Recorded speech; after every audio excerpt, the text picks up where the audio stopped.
This is the examination of the hidden human condition. You're listening to the Hidden Killers Podcast. This is the Hidden Killers Podcast with Tony Brueski. That it is. We are talking with licensed psychologist and forensic psychologist Joni Johnston today. Kouri Richins is the specific case I want to focus on right now. What we've learned recently is that the drugs that she got, the fentanyl that was in that Moscow mule that killed her husband, was obtained through her housekeeper, obviously illegally. You can't just sell the stuff.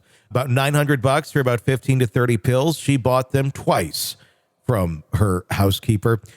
I guess it's a lot of pills if you're just going to kill one person. I mean, couldn't one take somebody out? It is fentanyl and known to be a ridiculously dangerous drug.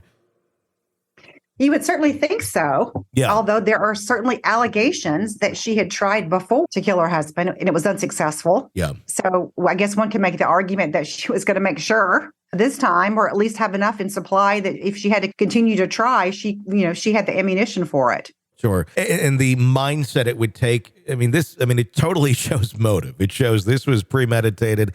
I've been planning this out. I'm taking the steps to get there. I guess the question that I think a lot of people have, we see these stories and we go, wow, this looked like it was a somewhat happy home from the outside. But then some people, if they're kind of in a rocky situation, may start looking in their own homes and go, what are the signs that this person emitted that maybe her husband didn't see or did see and just stuck there for the kids, which we do now know that is what he was doing. But do people like this who are planning this, they're planning way in advance for something like this, are there ever signs that one could, take action on other than here's the cocktail, let's do a drug test?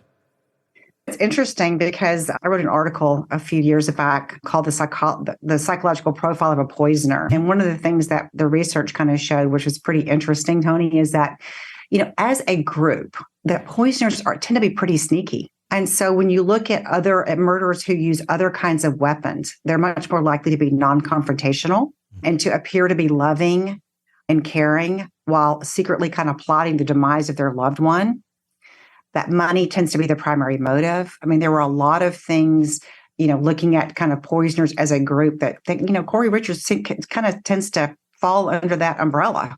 Yeah. Although I think she was probably a little more aggressive than, the typical poisoner, if you look at the profile. Sure. So I think, it runs the gamut, but I think as a group, like I said, people who use poison and who choose to poison somebody do tend to be ones who kind of a lot of times fly under the radar. Now, this is somebody who had allegedly tried to kill somebody a couple of times. Yeah. So there was certainly some signs, right? This person, their husband may have been concerned about it. Yeah, for sure. So that's clearly a sign. But it is interesting to me, I think, that when you look at the murder weapon, that you can sometimes see some patterns. Do poisoners look at their crime as the same as someone who reaches for a gun or a knife? Or do they justify poisoning more easily in their mind than a murderer who uses a more, I guess, dramatic weapon, if you will? Well, I think that it's more, the kind of the sneakiness that's involved when you're talking about a poisoner, as opposed to somebody who shoots a gun or even somebody who personally wants to stab somebody. And there's a lot of anger and rage. One of the things you see, like I said, when you look at poisoners is, while you and I think we know what's going on, we don't really know what's going on. This person is plotting and planning and doing all kinds of things that other people don't know about. And the ability to do it, fentanyl, not necessarily something you're going to tell is in your Moscow mule. We've heard other stories of people using antifreeze and things of that nature, slowly but surely wearing down someone's liver and things of that nature. Is there, because sometimes when we look at some of these murderers, there's almost like a playbook that some of them go by. Do we see that with murderers that are using poison? Do they tend to kind of go down the same sort of paths prior to executing their plan? Well, they tend to be, their motive tends to be money, like I was saying, much more so than in a lot of other kinds of murders. They tend to be premeditated. When you think about most murders are not premeditated, right? People get in fight, they slug each other out or whatever, or they murder somebody by picking up a baseball bat, hitting them over the head in the middle of an argument. So oftentimes I think they're more educated, they're smarter, they're sneakier. Oftentimes kind of have problems delaying gratification. I'm trying to think what else. But yeah, I mean, I think it's what the point I think here, Tony, is just when you talk about murder and you talk about the weapon that somebody uses, and of course, poison is a very subtle kind of indirect, kind of sneaky weapon. Yeah. It's amazing that the weapon choice can really define the crime in a way. It does. You can just, yeah. It does, and especially when it matches up then with the personality of the person accused, it can either you look at it and go, well, that's very likely that this person did this, or not so much, depending on the weapon that was used.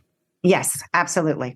You're logged into the Hidden Killers podcast. Want more? Start binging on all of our true crime podcasts right now through Apple Podcasts and get an ad-free experience when you sign up to be a True Crime Today Premium Plus member exclusively on Apple Podcasts. More of the Hidden Killers podcast dropping soon. Press subscribe now.